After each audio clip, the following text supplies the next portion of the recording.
Il y a un Windows 11 qui a fuité et du coup on peut voir à quoi il ressemble. Et c'est intéressant de se projeter et de voir qu'est-ce qui va changer ou pas. Sachant que l'événement Microsoft est très bientôt.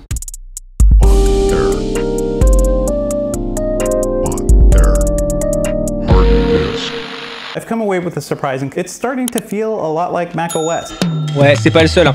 Apparemment, ça ressemble vraiment énormément à macOS. Hein. I think the most obvious difference at first, enter taskbar. It works just like it has since Windows 95, Alors ça, where you could just hit on en pense quoi du bouton Windows au milieu? the start menu or you're running apps or whatever. On en pense quoi de ça? Moi, j'ai une petite critique et j'aimerais bien savoir ce que vous en pensez. Parce qu'en fait, c'est beau. Hein, c'est beau. Cool. Le problème, c'est que à droite de la taskbar, ici, vous avez l'heure et les différentes petites icônes, ça d'accord. Mais à gauche, du coup, vous avez tout cet espace qui sert à rien. Et donc, en fait, moi, ce que je me disais, c'est, bah, pourquoi, en fait, ils gardent la barre? Il ferait beaucoup mieux de dégager la barre et de juste avoir un dock comme Mac, d'assumer. Mais ce serait plus joli parce que là, tout à gauche, on a tout cet espace vide qui ne sert absolument à rien et qui fait très bizarre. Voilà, c'était ma petite remarque par rapport à ça. Oui, apparemment c'est configurable, on peut remettre le bouton tout à gauche, mais It just feels a little weird and different.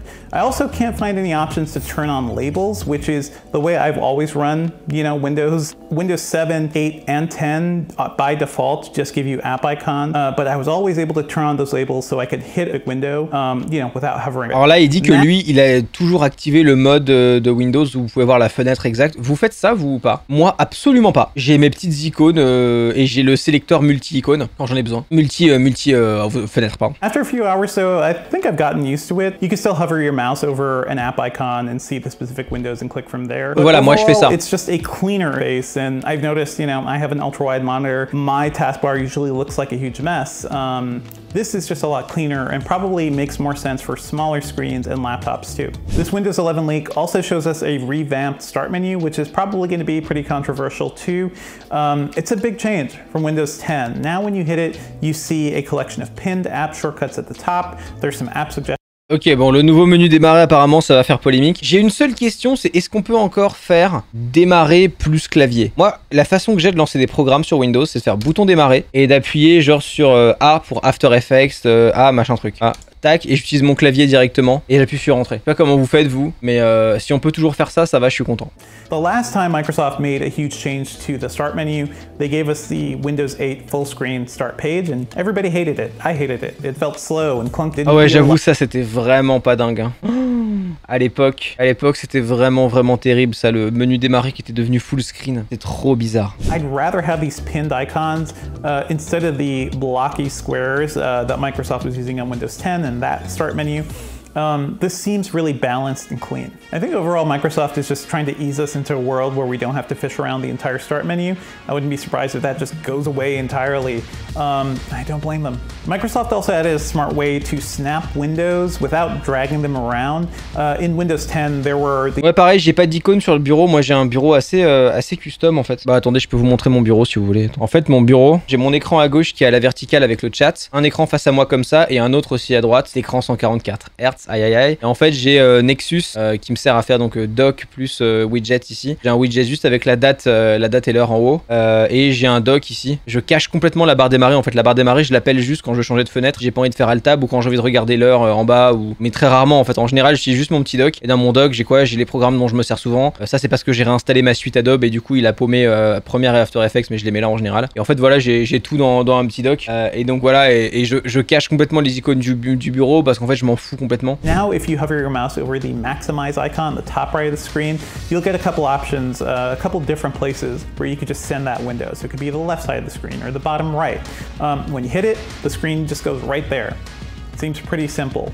And honestly, I think this could fundamentally change the way I work. I love using a lot of windows and a lot of different apps. So being able to put Spotify in a corner. Ça c'est bien et aujourd'hui c'est pas bien fait sur Windows. Le fait moi j'utilise beaucoup ça, le fait de pouvoir mettre deux fenêtres côte à côte. Et aujourd'hui parfois t'es obligé de te battre un peu parce que ça comprend pas ce que tu veux faire. Et genre ça met la fenêtre derrière et pas vraiment côte à côte. Et là le fait de pouvoir sélectionner plusieurs layouts, ça oui, très bonne feature. Je m'en servirai tout le temps. Beyond the taskbar, start menu, and snapping updates, there are a couple other visual changes which just makes Windows 11 feel a little more modern. I'd say the window corners are slightly rounded now, so rounded that you'll probably barely even notice it. Like this isn't a Windows exaggeration. Ouais, mais c'est plus joli. But it's a little les trucs ronds là des fenêtres, c'est beaucoup plus joli. You'll also notice j'aime beaucoup. It's also nice to see the Xbox app integrated directly into the OS.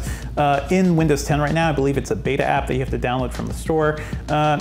I expect to see Microsoft do better at just bringing... Ok, par rapport à l'application Xbox et à tout ça, moi le seul truc qui m'embête vraiment sur Windows, c'est à quel point, surtout quand tu installes une nouvelle machine, ils veulent absolument que tu aies un compte Microsoft et que tu lies un compte Microsoft. Moi je l'ai pas fait sur ma machine et je veux pas le faire, j'ai pas envie de pouvoir, tu vois, avoir un truc en termes de privacy, ça me dérange. Et j'ai envie de pouvoir utiliser Windows en tant que produit, tu vois, j'ai pas envie de le register sur un compte Microsoft. Alors bon, j'ai une licence Windows évidemment, mais j'ai pas envie de le register, le lier à mon compte Microsoft, de machin, d'avoir un historique de tout ce que j'ai acheté sur mon compte et tout. J'ai juste envie d'utiliser Windows quoi. Et le truc Xbox c'est pareil. Je voulais m'en servir pour faire des records d'écran sur Windows et il faut se connecter à un compte Microsoft et je suis là genre bah non et du coup j'ai utilisé autre chose. Et ça je veux pas le faire. Moi du coup j'ai un dilemme. Les gars, le dilemme est le suivant. Est-ce que le jour où Windows 11 sort, je fais l'update Day One pour pouvoir vous en parler et pour pouvoir streamer dessus et pour pouvoir tester avec vous? Ou est-ce que je suis prudent et j'attends parce que ça se trouve Day One il y aura des problèmes et je pourrai pas streamer parce que ça va flinguer plein de trucs. Non mais voilà,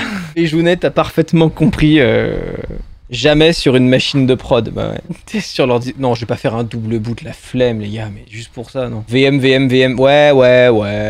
Mais faut pas une licence, que j'ai pas 2000 licences de Windows qui attendent, hein. J'ai juste la licence de mon PC, c'est tout. Ça existe encore les versions d'essai? Ok, je sais pas. On m'a toujours dit que quand ça marche, tu touches à ton cul. Ouais, parce que j'avais déjà eu le problème. Il y a eu une grosse mise à jour de Windows 10 il y a quelques semaines, et malencontreusement, cette mise à jour de Windows 10, elle m'a swipé tous mes paramètres son et donc j'ai passé 1 heure à reparamétrer ma console son et mes entrées-sorties séparées parce qu'ils ont dû update un truc dans le moteur de son mais du coup ça m'a remis à zéro mes paramètres de son et du coup j'étais là genre non, genre j'ai vu ça genre 2 heures avant le stream et j'étais là genre ah bah j'avais du travail mais I guess I'm not working anymore. I guess I have to fix this shit now. La fameuse mâche qui a cassé. Ah, c'est un problème connu. Go XLR Windows Update. Bah ouais, j'ai une Go XLR. Ah, je savais pas. Bah ouais. Il y a une tout à fait une mise à jour Windows qui a pété ma Go XLR. Bon, c'était facile à réparer, mais bon. Mais je suis content de savoir que j'étais pas le seul, tu vois. Tous les streamers ont eu une mage. Ouais, bah non, bah c'est tout le monde alors. Toujours pas d'onglet dans l'explorateur de fichiers. Ah, ça fait chier ça. L'explorateur de fichiers. Est-ce que ça se fera automatiquement? On devra avoir une clé Windows 11. Non, ça se fera automatiquement. Si t'as déjà un Windows activé, tu seras upgradé sur Windows 10 gratos, normalement. Hein, si j'ai bien compris. Ce qui est normal parce qu'ils veulent juste faire une licence Windows tout court maintenant. Ils veulent plus s'emmerder à faire des licences par Windows. Comme Windows 7 à Windows 10. Ouais, voilà, c'est ça, ouais. Non, la licence, elle est pour Windows et elle est valable pour la dernière version disponible.